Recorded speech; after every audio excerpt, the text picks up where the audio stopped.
Hey everybody, it's Molly with All Ears, and I'm here today with a brand new video. Recently we did a video on what you said were the most overrated rides in Walt Disney World, but then we had a new question. What are the most underrated rides at Walt Disney World? What shows, attractions, and rides don't get enough credit? So we reached out on All Ears Facebook as well as asked our team to compile a list of what we think are the most underrated rides at Walt Disney World. I'm gonna head to all 4 parks, talk about these attractions, see if these are things you should do on your vacation. I hope you're ready. I hope you're excited. Let's get to it.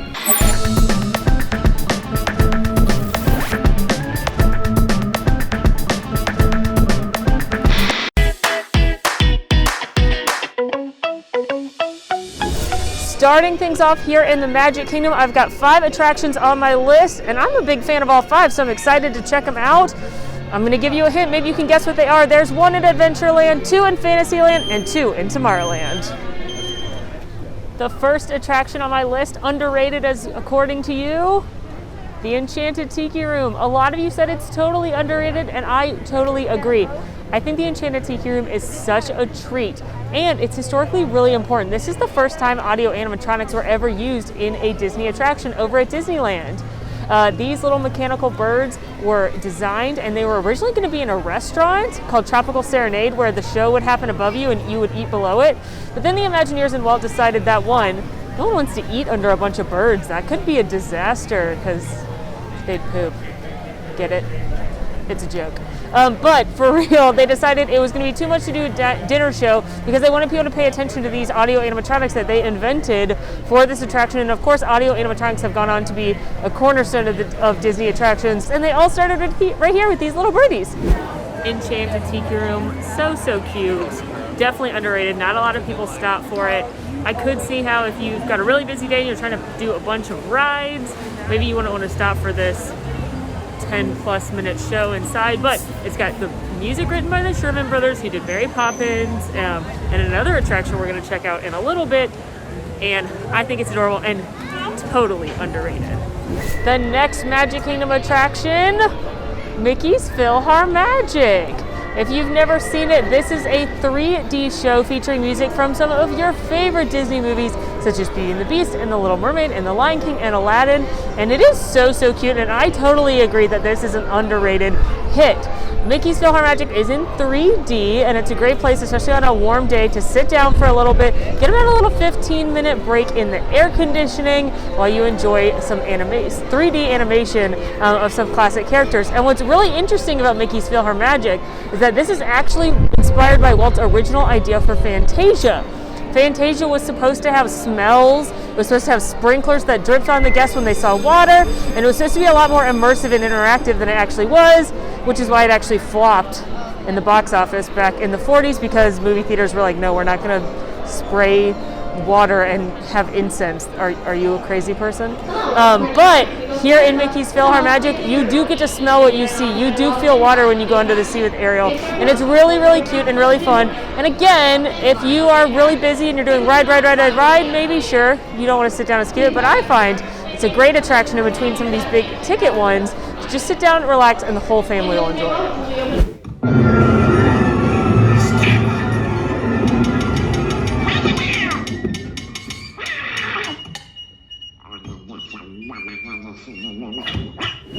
Bonus fun fact, a couple little hidden Mickeys to look for when you go see Mickey's PhilharMagic. One, when you sit down in the auditorium, on the right-hand side of the curtain on the stage, there's all these gold instruments. One of the tubas is formed into a Mickey. And then another one, when you're flying over Agrabah in the Whole New World number, one of the buildings is actually shaped like a Mickey. So look for those next time you ride it. Next on our list, I think this one is going to surprise some of you, The Mini Adventures of Winnie the Pooh. And I'm sure a lot of you are like, that's a really popular attraction. That's not underrated. But hear me out. Our team brought this up. Compared to all the other iconic attractions in Fantasyland, Winnie the Pooh is pretty underrated. I mean, to be fair, it's going up against Peter Pan's Flight, It's a Small World, Seven Dwarfs Mine Train, Enchanted Tales with Belle, Dumbo. There's a lot of really iconic and noteworthy attractions in Fantasyland, and Mini Adventures of Winnie the Pooh kind of gets forgotten amongst all of those. but it's really a darling attraction. It's actually one of my favorite attractions in Fantasyland. I love that it's in a honey pot. I love that you get to literally hop along with Tigger. You get to feel like you're floating, and I just think the Winnie the Pooh characters are so adorable. So what do you think? Is this a controversial pick for underrated attractions, or do you agree that the Mini Adventures of Winnie the Pooh is an underrated hit? It's just so cute. And what I love about Mini Adventures of Winnie the Pooh, now a lot of people already know that this is what replaced Mr. Toad's Wild Ride here in Magic Kingdom. Mr. Toad's Wild Ride still exists over in Disneyland, and a lot of people were really upset about it. I love Mr. Toad's Wild Ride, so I totally get it.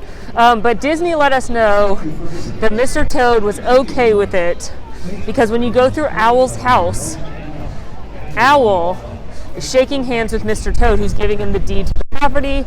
And in that same room, there's a portrait of Winnie the Pooh with Mole, two characters from The Wind in the Willows, which is Mr. Toad's story. So I think that's cute that Disney was kind of like, no, it's cool. Mr. Toad totally signed off on it. The first of our Tomorrowland attractions, and probably the most second popular answer on the list, this baby right here, Walt Disney's Carousel of Progress. Now, this Tomorrowland classic takes you through the 20th century with a family as they go through a calendar year, but each time they get a few decades later. So it starts in the 1900s, and then you end up in the 1920s, and then the 40s, and then present day. But present day is really like 1995. This is such a delightful attraction for the Walt Disney fans. I think it's very charming. I adore Carousel of Progress now, but I could see how if you are like trying to crack through a bunch of thrill rides, if you don't really care about Disney history, you may want to skip this one. But I think it's really cute. It's really fun. There's a bunch of Easter eggs in it. Like, for example, the robin, when he says the robins are back, is actually one from Mary Poppins. So that's very exciting and very fun. There's also some hidden Mickeys to look for. This is also the only time that the legendary Mel Blanc ever recorded anything for Disney. Now, Mel Blanc is known for his many voices with the characters like the Looney Tunes. He's known as the man of 1,000 voices. The only Disney characters he ever voiced is he recorded words for Gideon the cat and Pinocchio, but they ended up making Gideon a silent character, so all they used of it was a hiccup. And then he also plays Uncle Orville. No privacy at all around this place. Probably the most noteworthy thing about Carousel of Progress is the song Great Big Beautiful Tomorrow, which is also written by the Sherman Brothers, who, again, wrote Mary Poppins. They wrote The Jungle Book, they wrote Tiki Room, they wrote It's a Small World, and they wrote Great Big Beautiful Tomorrow thinking about Walt Disney. So isn't that nice? Man has a dream and that's the start. He follows his dream with mind and heart, and when it becomes a reality, it's a dream come true for you and me. I don't think I could describe Disney World any better than that. Standing outside what was definitely the most popular answer of all. Are you ready for it? The Tomorrowland Transit Authority People Mover was definitely the #1 response when we asked the All Ears Facebook group, what's the most underrated attraction in Walt Disney World? This is it. The People Mover is that slow-moving attraction that takes you on a highway in the sky all around Tomorrowland. You get to go through Space Mountain, you get to go through Buzz Lightyear Space Ranger Spin, you get to see a map of Walt Disney's original idea for Epcot.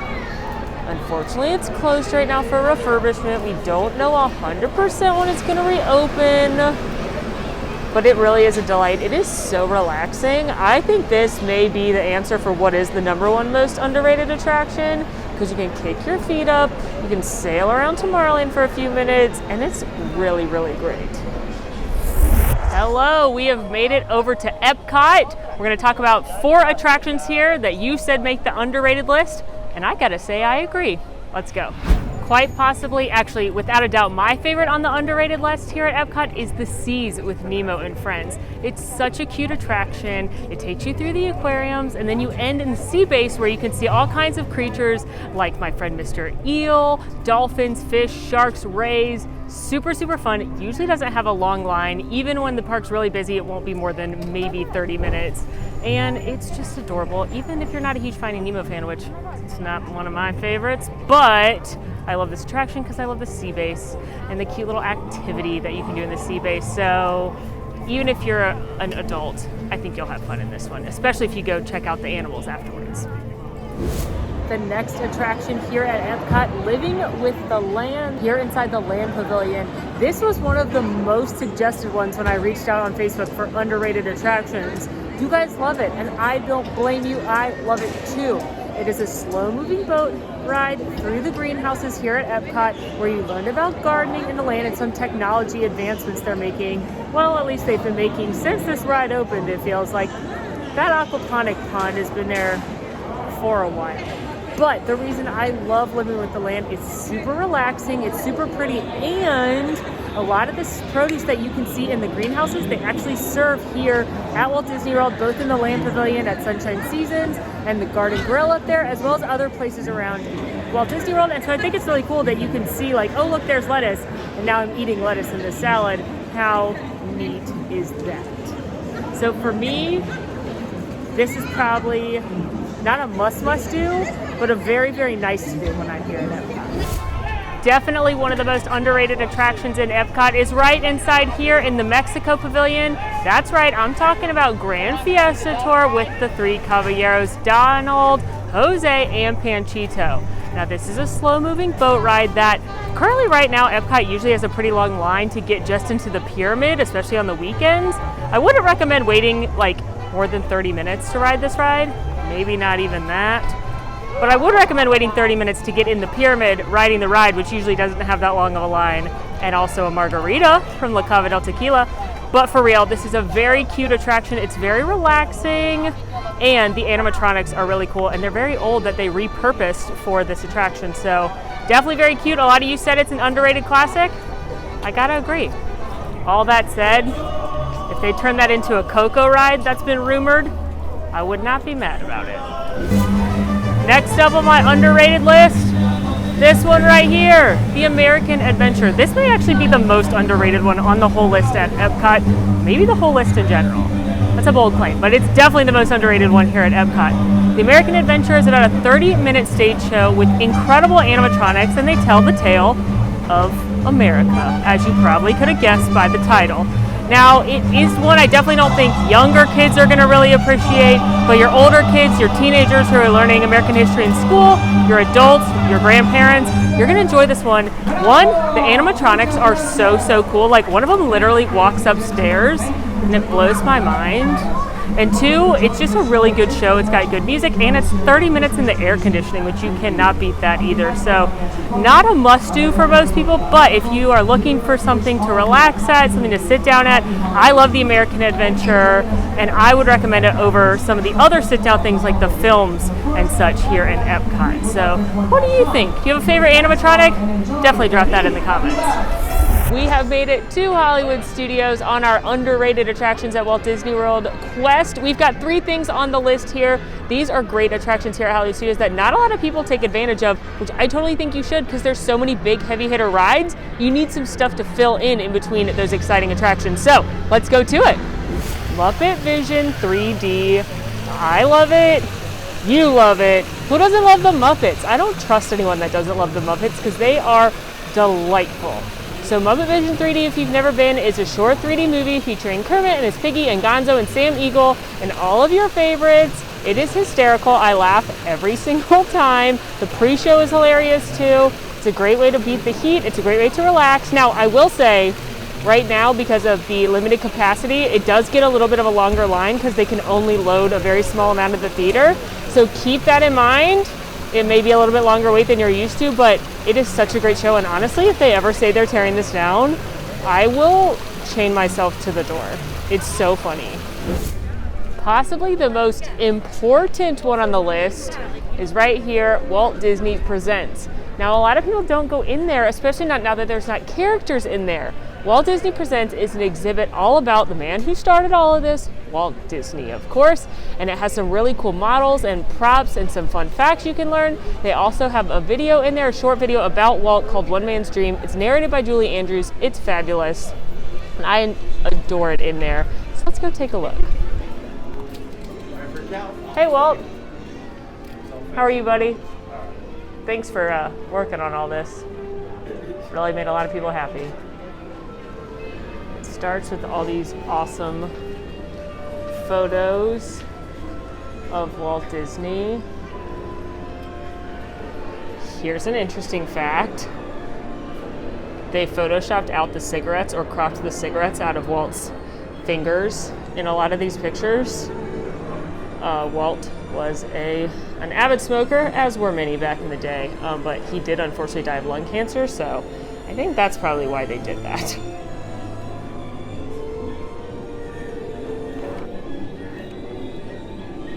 So it starts, this exhibit used to be a lot bigger. I kind of wish it still was. I love Disney history and I'm a huge nerd, but okay, let's see what we got. Walt Disney carving WD into his school desk. I wonder if this is the real one. I think this one's a replica, but that's pretty cool. Look, there he is doing it back there. A model of Disneyland's Main Street, USA, designed after Walt's childhood town of Marceline, Missouri. Walt saw Main Street, USA as anywhere in the USA around the turn of the century. What a lot of people don't realize too is that Walt Disney was actually the original voice of Mickey Mouse.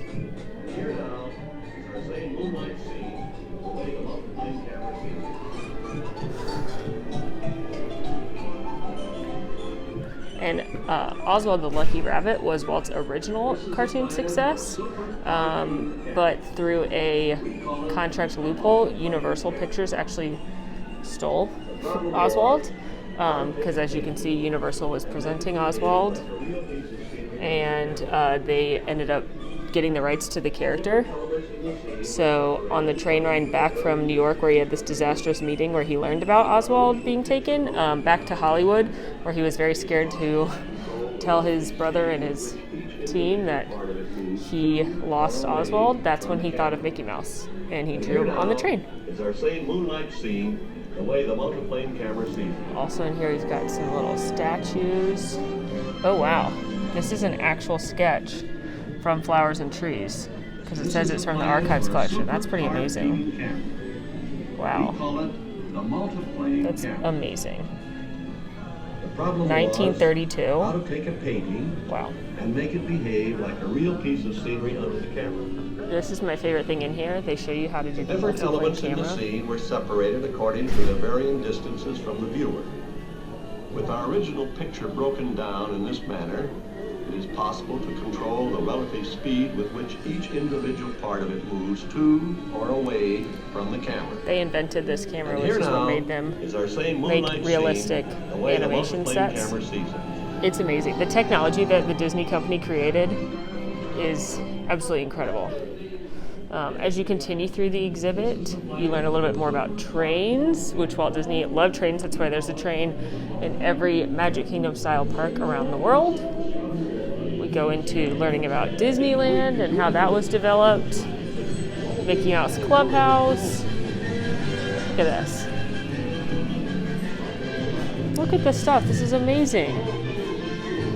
If you are a Disney history person, if you are a Disney Imagineering person, if you watched the Imagineering story on Disney Plus and were like, oh my gosh, this is the best thing I've ever seen, you need to come in here because there is some really cool stuff. This is part of the Tower of the Four Winds from the 1964-65 New York World Fair, where Small World debuted, as long as a bunch of other ones. You've got models of Galaxy's Edge.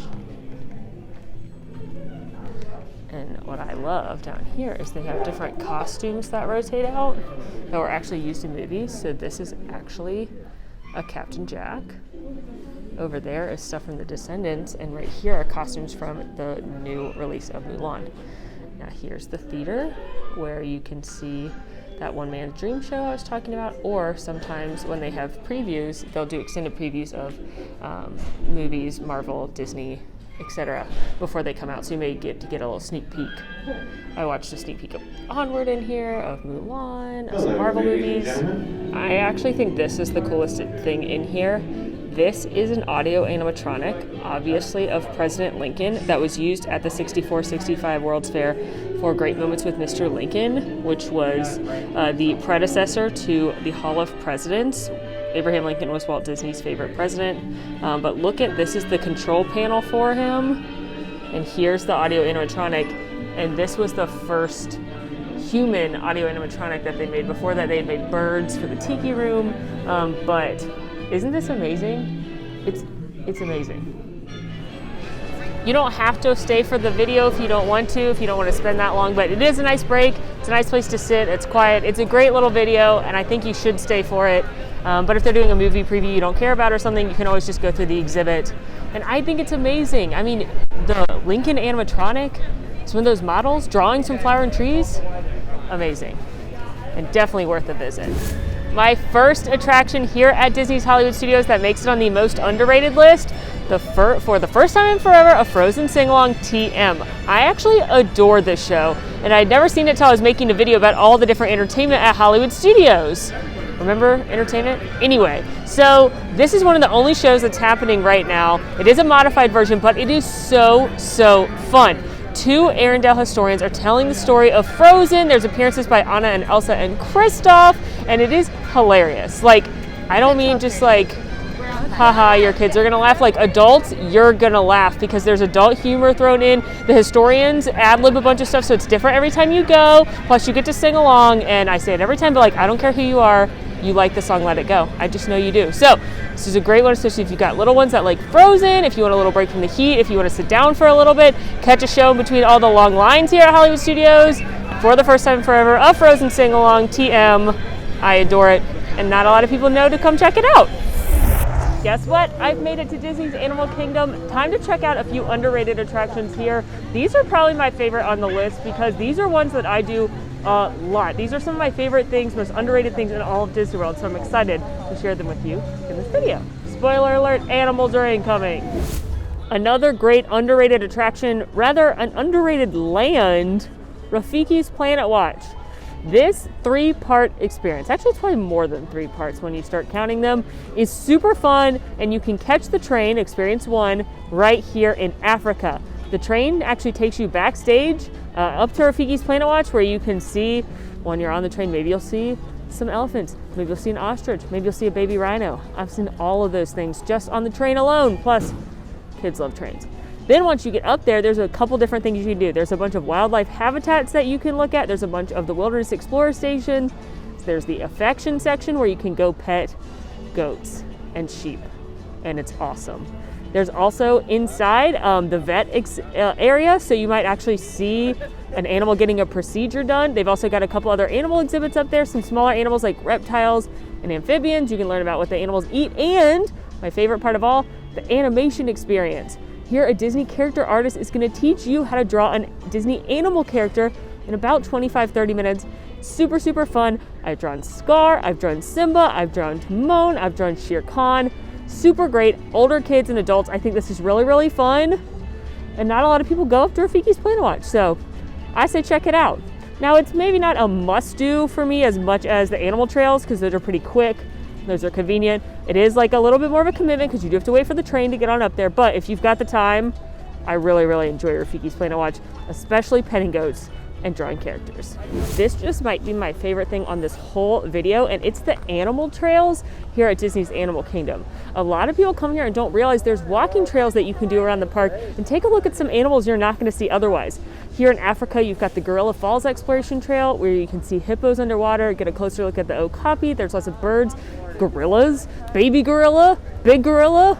They're really cute. There's also meerkats and zebras, and I love walking these trails. You never know what you're gonna see. They're really relaxing, and they're a great thing to do in between other attractions. Your kids can stretch their legs a little bit, and they're just really nice and lovely. And you're at Animal Kingdom, so I always say, go look at some animals. Another great underrated place to venture in the Animal Kingdom, another trail, is the Tree of Life Garden. This actually weaves you around the Tree of Life. You can get some amazing views of the trees. It's normally very quiet back there, and there's some more animals. There's kangaroos, there's vultures, there's some different fish and stuff. So I like this trail more for the views than the actual animals, but it's another good one. The other large animal trail here in Disney's Animal Kingdom is the Maharaja Jungle Trek here in Asia. It's kind of near the Kali River Rapids entrance. This is where you can find things like bats, Komodo dragons, monkeys, and tigers. Rawr. Hi, Molly. Hi there. The third attraction on my underrated attractions here in Animal Kingdom, this baby right here, Dinosaur. It's the original thrill ride of this park. Before there was Everest, before there was Flight of Passage, there was Dinosaur. And I'd argue it's still the scariest. It's still the most, like, actually thrilling. It's loud, it's dark, there's giant dinosaurs. I love it. It's an incredible attraction. And I feel like it doesn't get the love it deserves because everybody likes Flight of Passage and Everest, which those are great, don't get me wrong, but this one's a winner too. Computer, full stop. Identify. Carnotaurus. Definitely not our dino. Go! Brace yourself. This is it. They're not gonna make it. They're not gonna make it. Mission accomplished. You made it. I knew you would. Well, friends, that is a wrap on the most underrated rides at Walt Disney World. What did you think? Have you been on anything on this list? What's your favorite on the list? What would you add to the list? Definitely let me know in the comments. In the meantime, friends, make sure to rate, review, subscribe to our channel, follow us on social media at AllEars.net. And until next time, y'all, I'm Molly, and it's been magical. Want to see more of my videos? Click over here. Want to subscribe? You can do that right here.